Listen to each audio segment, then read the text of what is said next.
রিজিকের মালিক ভারত নয়, মার্কিন যুক্তরাষ্ট্র নয়, দুনিয়ার কোন রাজা নয়। রিজিকের মালিক একমাত্র জুড়ে বলুন কে? ভারত যদি তাদের এক্সপোর্ট ইম্পোর্ট বন্ধ করে দেয়, বাংলাদেশের কোনো লস নাই, বরং সকল দিকে বাংলাদেশের লাভ। ভারতীয় পেঁয়াজ বন্ধ হলে বাংলাদেশে পেঁয়াজ উৎপাদন শুরু হবে ইনশাআল্লাহ। ভারতীয় আলু রপ্তানি বন্ধ হলে বাংলাদেশের চাষিরা আলু উৎপাদন করবেন, বাংলাদেশের চাষিরা ডাল সবজি উৎপাদন করবেন, চাল উৎপাদন করবেন।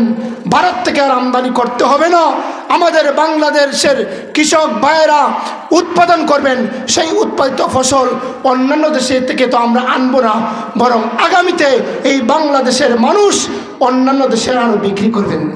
পেঁয়াজ যে দেয় মাগনা দেয়, বিনামূল্যে দেয়, চাল দেয় মাগনা দেয়, ডাল দেয় ফ্রিতে দেয়, যা কিছু দেয় টাকার বিনিময়ে দেয়। খোঁজ নিয়ে দেখেন বাংলাদেশে যেই দিন থেকে তারা রপ্তানি বন্ধ করে দিয়েছে তাদের ব্যবসা লালে উঠেছে, যেরকম ঠিক কিনা?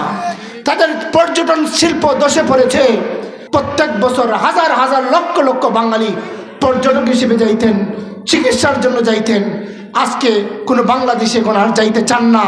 দেশের মানুষের একটা প্রবণতা আছে, সামান্য একটু বড় ধরনের কোনো বিমার ধরা পড়লে নিয়ত করে ফেলে যে মাদ্রাজে চলে যাব, কলকাতায় চলে যাব, ঠিক কিনা? যার কারণে আমার দেশের ডাক্তাররা মূল্যায়ন পান না।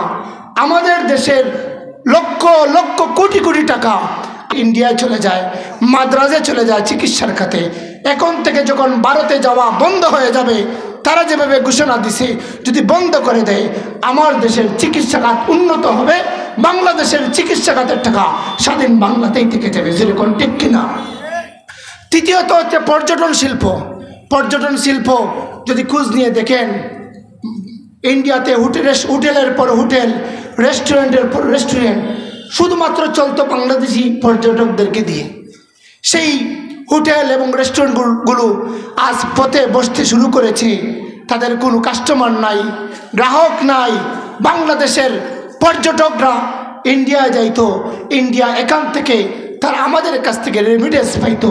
এখন বাংলাদেশের মানুষেরা আর ইন্ডিয়াতে যাবে না, বাংলার জাফলংয়ে যাবে, চট্টগ্রামে যাবে। বাংলার পর্যটন শিল্পের টাকা বাংলায় থেকে যাবে। আমাদের পর্যটন শিল্প আগামীতে আরও উন্নত হবে।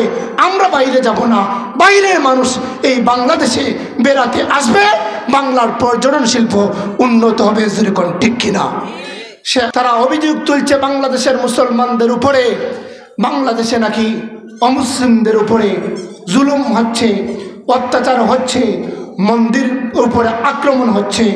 আমরা আজকে জানিয়ে দিতে চাই, শুনে রাখো, আমাদের বাংলাদেশে হিন্দু মুসলিম খ্রিস্টান সবাই আমরা ভাই ভাই, যেরকম ঠিক কিনা?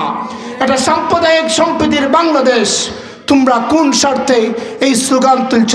আমরা ভালোভাবে ঠার পাচ্ছি, তোমাদের স্বার্থে আঘাত পড়েছে বলে, যেরকম ঠিক কিনা? এই বাংলাদেশ সাম্প্রদায়িক সম্প্রীতির বাংলাদেশ। এই বাংলাদেশ হচ্ছে সেই দেশ যেখানে মুসলিমরা, মাদ্রাসার ছাত্ররা, অমুসলিমরা যেন তাদের পূজা পার্বণ পালন করতে পারে। মাদ্রাসার ছাত্ররা মন্দির গির্জা নিজ দায়িত্বে পাহারা দান করে, যেরকম ঠিক কিনা?